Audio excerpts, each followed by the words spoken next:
الرحمن الرحیم الحمد للہ رب العالمین الصلاۃ والسلام علی اشرف الانبیاء والمرسلین سیدنا و نبینا ابی القاسم محمد اللہم صل علی محمد وآل محمد وآلہ الطیبین الطاہرین المعصومین المنتخبین المنتجبین ولعنۃ الدائمۃ علی اعدائہم وغاصب حقوقہم ومنکر فضائلہم اجمعین. اما بعد فقد قال الحسین علیہ الصلاۃ والسلام انی لعالم اصحابا اوفا ولا خیر من اصحابی. صلوات محمد وعلی محمد. اللہم صل علی محمد وآل محمد. امام حسین علیہ الصلاۃ والسلام اپنے اصحاب، اپنے ناصر و مددگار، اپنی مدد کرنے والے، نصرت کرنے والے ان افراد کے بارے میں جو شب عاشور یعنی 10 محرم کی شب امام کے پاس موجود تھے، اور جب امام نے ان تمام افراد سے کہا کہ اگر تم جانا چاہتے ہو تو جا سکتے ہو،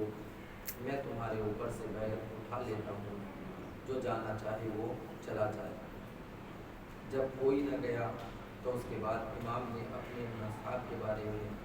اپنے خاندان والوں کے بارے میں ارشاد فرمایا کہ جیسے ساتھی، جیسے دوست، جیسے اصحاب با وفا یعنی وفادار اور بہتر اچھے مجھ کو ملے ہیں، ویسے کسی اور کو نہیں ملے. جیسا کہ یوم محرم میں کچھ اصحاب کا تذکرہ کیا گیا عشر اولیٰ میں، انشاءاللہ اگر زندگی نے موقع دیا تو آپ کی خدمت میں کچھ اصحاب کا تذکرہ کیا جائے گا، خصوصاً وہ اصحاب کہ جو حملے اولیٰ کے بعد یعنی اذان صبح کے بعد، نماز صبح کے بعد جو پہلا حملہ ہوا تھا اس میں جو امام کے چاہنے والے شہید ہو گئے، اس کے بعد جو ایک ایک کر کے میدان میں گئے ہیں ان کا تذکرہ انشاءاللہ جو بھی مختصر ہو سکتا ہے آپ کی خدمت میں بیان کیا جائے گا. آج جس صحابی کا تذکرہ آپ کی خدمت میں پیش کرنا ہے مختصر سے وقت میں، وہ ہیں جناب سعید ابن عبداللہ. میں ان کے لیے صرف چونکہ ایک جملہ ہمیشہ سنتے رہتے ہیں، ہر مجلس میں ہر سال سنتے ہیں کہ جس وقت امام حسین ظہر کی نماز پڑھنے کا وقت آیا اور ایک صحابی نے تذکرہ کیا کہ مولا نماز کا وقت ہے، ہم آپ کے ساتھ نماز پڑھنا چاہتے ہیں آخری. اور پھر کچھ صحابی وہ تھے کہ جنہوں نے کہا کہ مولا آپ نماز پڑھیے، ہم آپ کے سامنے آ کر کھڑے ہوں گے، کوئی بھی چیز آپ کی جانب نہ آنے دیں گے. تو ان اصحاب میں جو امام حسین کے سامنے کھڑے ہوئے تھے ان میں جناب سعید شامل تھے. صلوات محمد وعلی محمد.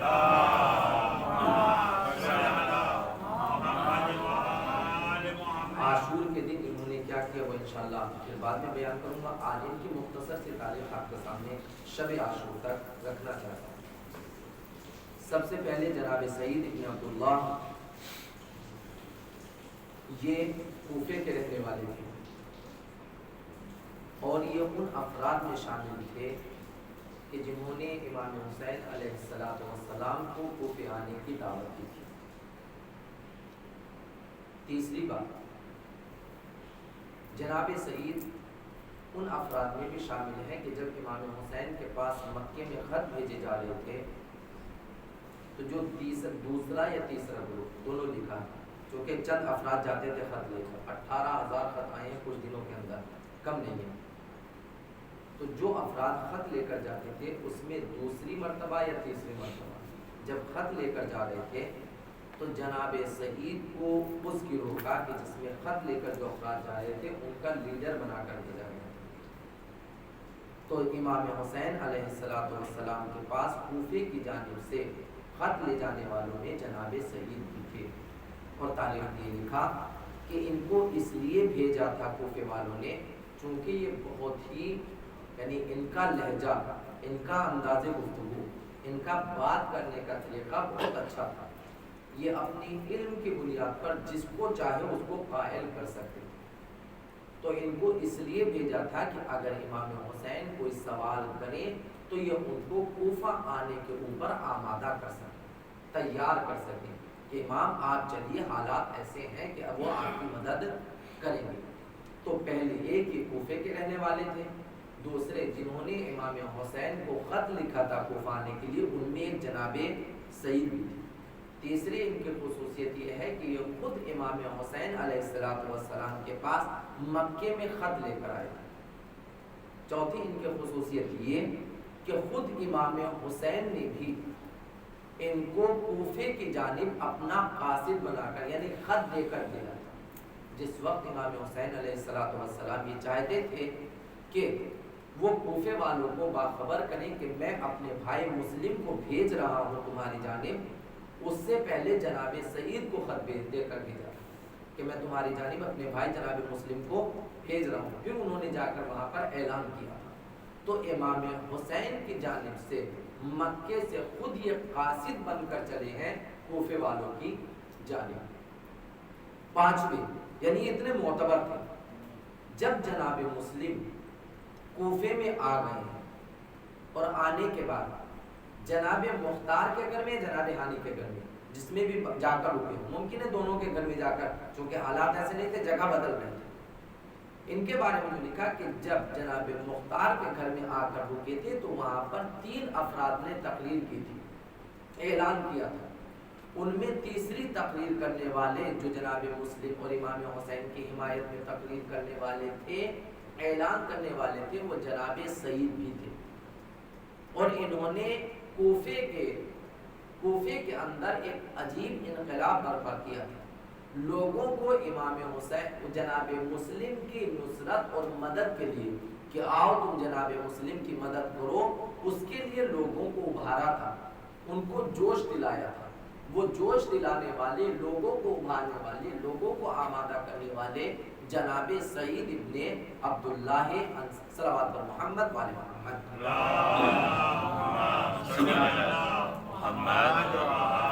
یہ جناب سعید تھے۔ اس کے بعد جب 18,000 لوگوں نے 12,000 18,000 جیسے بھی الگ الگ روایت، جب لوگوں نے جناب مسلم کے ہاتھ پر بیعت کر لی تھی، پھر جو امام حسین کو کوفہ آنے کے لیے جناب مسلم نے خط لکھا ہے وہ بھی جناب سعید کے ذریعے سے لکھا۔ تو جناب سعید ابن عبداللہ حنفی ان کی شخصیت یہ ہے کہ خود خط لکھنے والے بھی، امام حسین کو بلانے والے بھی ہیں، کوفے والوں کا خط لے جانے والے بھی ہیں، پھر امام حسین کا خط لانے والے ہیں، لوگوں کو جناب مسلم کی حمایت، مدد اور بیعت کرنے کے اوپر آمادہ کرنے والے ہیں، ان کے اندر جوش اور ولولہ پیدا کرنے والے ہیں۔ اور پھر جب جناب مسلم کے ہاتھوں پر بیعت ہو گئی، پھر اس کے بعد جناب مسلم کے ذریعے سے جو خط لکھا گیا تھا اس خط کو لے جانے والے بھی جناب سعید تھے۔ یعنی اتنی معتبر شخصیت تھی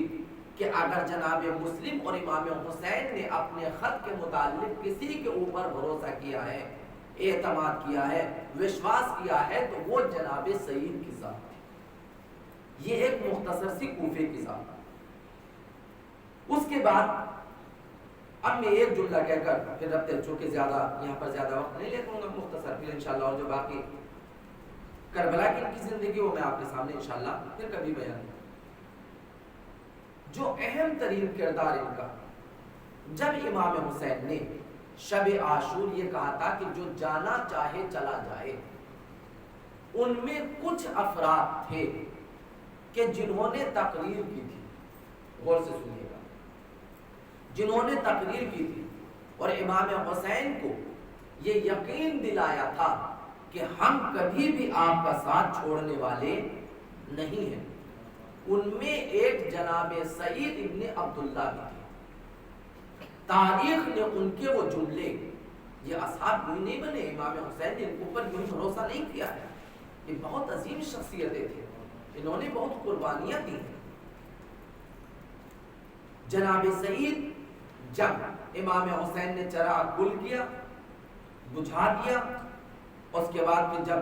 دوبارہ سے چراغ کو جلایا گیا، روشن کیا گیا، دیکھا کوئی نہیں گیا. تو ان اعلان کرنے والوں میں اہل بیت کے بعد،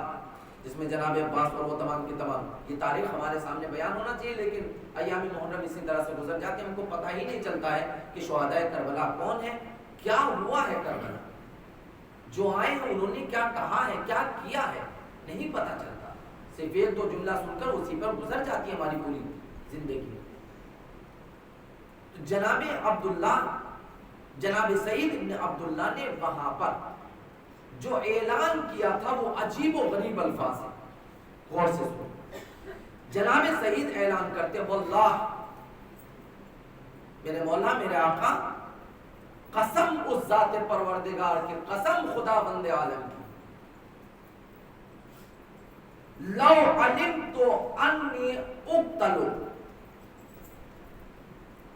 اگر مجھ کو یہ علم ہو جائے، ابھی تو نہیں پتا، بعد میں امام حسین صاحب کو ان کا منظر دکھائیں گے کہ جنت میں تمہارا یہ مقام ہے، تم بھی قتل ہو جاؤ گے، تم بھی قتل. ابھی امام نے وہ اعلان نہیں کیا، وہ بعد میں اعلان کریں گے. اس سے پہلے جناب سعید کہتے ہیں قسم خدا کی اگر مجھ کو یہ علم ہو جائے کہ آپ کی محبت میں مجھ کو قتل کیا جائے گا، پھر اس کے بعد ثم احیا، اس کے بعد مجھ کو دوبارہ پھر زندہ کیا جائے گا، ثم احرقو، اور زندہ کرنے کے بعد پھر مجھ کو زندہ جلا دیا جائے گا، ثم اضرو، اور اس کے بعد پھر مجھ کو زندہ کیا جائے گا، زندہ کرنے کے بعد میرے بدن کے ٹکڑے ٹکڑے کر دیے جائیں گے، میرے بدن کو کاٹ دیا جائے گا، ٹکڑے ٹکڑے کر دیا جائے گا، ایک ایک حصہ کاٹ دیا جائے گا. اور اس کے بعد کوئی مجھ سے کہے کہ حسین ابن علی کے دامن کو چھوڑ دو، ان کے قدموں سے الگ ہو جاؤ، ان سے الگ ہو جاؤ، آپ کو چھوڑ کر چلا جاؤں، تو قسم خدا کی سعید کبھی بھی آپ کو چھوڑ نہیں سکتا. صلوات پر محمد والے محمد.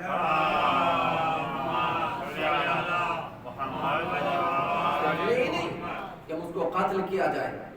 پھر زندہ کیا جائے، پھر مجھ کو جلایا جائے، پھر زندہ کیا جائے، پھر میرے بدن کے ٹکڑے ٹکڑے کیے جائے. اگر ہزارہ مرتبہ بھی وَيَفْعَلُوا ذَلِكَ بھی، اور یہ میرے ساتھ اس طرح سے مستقل ہوتا رہے، بار بار یہ میرے ساتھ کیا جائے. خود انہوں نے کچھ عدد بیان کیے، عدد بھی یعنی کثرت کو بیان کرنے کے لیے کہ بہت زیادہ بار بار میرے ساتھ یہ کیا جائے، اس لیے استعمال ہوتا ہے. انہوں نے کہا وَيَفْعَلُوا ذَلِكَ فِي 70 مَرَّةً، مجھ کو اسی طرح سے 70 مرتبہ قتل کیا جائے، 70 مرتبہ جلایا جائے، 70 مرتبہ میرے بدن کے ٹکڑے ٹکڑے کیے جائے، پھر مجھ سے کہا جائے کیا کہ ما فارقت، کہ میں آپ سے الگ ہو جاؤں، تو ما فارقت کا یا مولا، اے میرے مولا، اے میرے آقا، کبھی بھی میں آپ کو چھوڑ نہیں سکتا، کبھی بھی میں آپ سے الگ نہیں ہو سکتا. کب تک الگ نہیں ہوں گا؟ حتی القا حمامی دونن، یہاں تک کہ میں آپ کے قدموں پر اپنی جان قربان کرتا ہوں. اور پھر اس کے بعد ارشاد فرمایا فَكَيْفَ لَا أَفْعَلُ ذَلِكَ، میرے مولا میں آخر ایسا کیوں نہ کروں، میں آپ کے قدموں پر اپنی جان قربان کیوں نہ کروں، میں کیوں نہ آپ کے اوپر قربان ہو جاؤں. وَإِنَّمَا هِيَ قَتْلَةٌ وَاحِدَةٌ، یہ مرنا تو صرف ایک مرتبہ مرنا ہے میرے مولا، یہ موت تو صرف ایک مرتبہ موت ہے. ثُمَّ هِيَ الْكَرَامَةُ الَّتِي لَمْ قَضَاءَ لَهَا أَبَدًا، لیکن اس کے بعد جو مجھ کو عزت ملے گی، جو سربلندی ملے گی، جو حیات ملے گی، وہ حیات ہوگی، وہ زندگی ہوگی، وہ سربلندی ہوگی کہ کائنات ختم ہوتی ہے تو ہو جائے، لیکن اس سعید کا نام مٹنے والا نہیں. یہ جناب سعید تھے کہ جو کربلا کے میدان میں یہ اعلان کر رہے تھے کہ اگر میرے جسم کے ٹکڑے ٹکڑے کر دی جائے، اس کو جلا دیا جائے، اس کو قتل کیا جائے، اور پھر اس کے بعد مجھ سے کہا جائے کہ میں حسین سے الگ ہو جاؤں.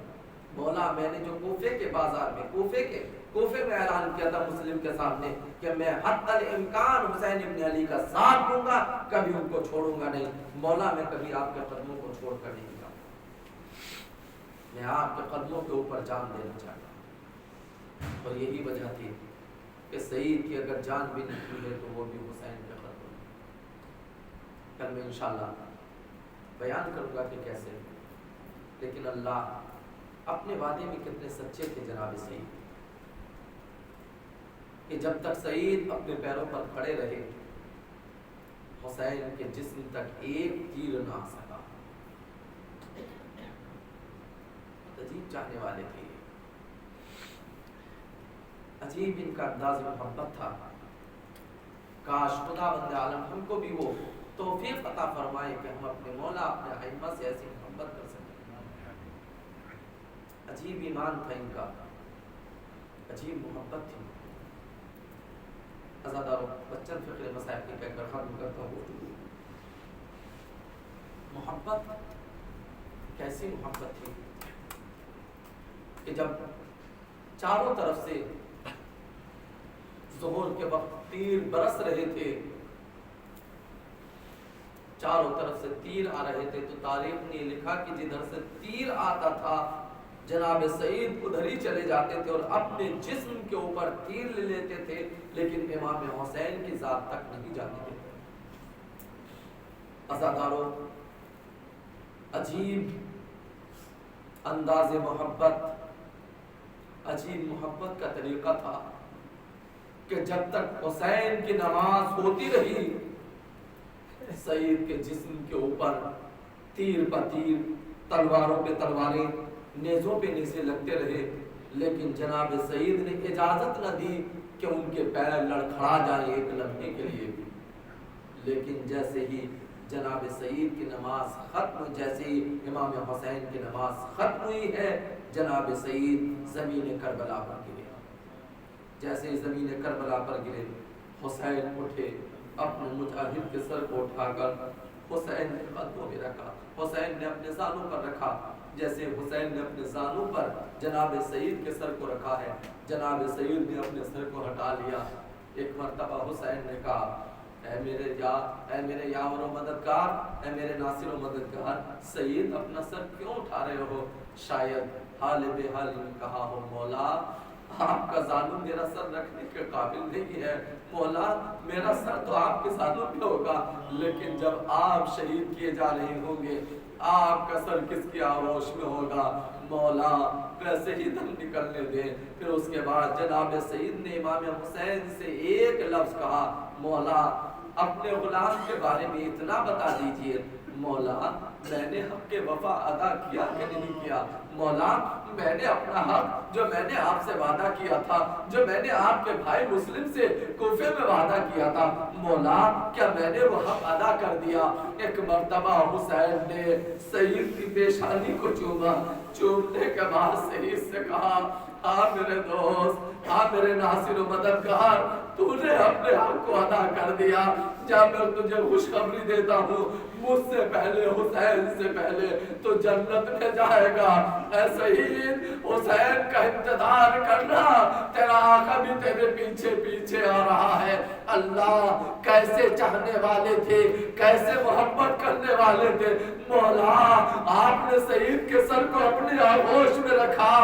اور سعید محبت بھرے شفقت بھری آغوش میں دھن توڑ دیا، لیکن مولا جب آپ کے گلے پر خنجر چل رہا ہوگا اس وقت آپ کا سر کس کی آغوش میں ہوگا؟ شاید میرا مولا حسین آواز دے، ارے پریشان نہ ہو، میری اماں نے قبر چھوڑ دی ہے، جب حسین کے گلے پر خنجر چلے گا تو میرا سر ماں کی آغوش میں ہوگا، میری ماں کہہ رہی ہوگی، آجا میرے لال حسین، تیری ماں تیرا سر اپنی آغوش میں لینے کے لیے تیار ہے۔ اللہ سر حسین ماں کی آغوش میں شمر کا خنجر چلتا رہا، ماں فریاد کرتی رہی، شمر اتنا بتا دے میرے لال نے تیرا کیا بگاڑا تھا جو 3 دن کا بھوکا ہو پیاسا سوا کر۔ الا لعنت اللہ علی القوم الظالمین، انا للہ و انا الیہ راجعون۔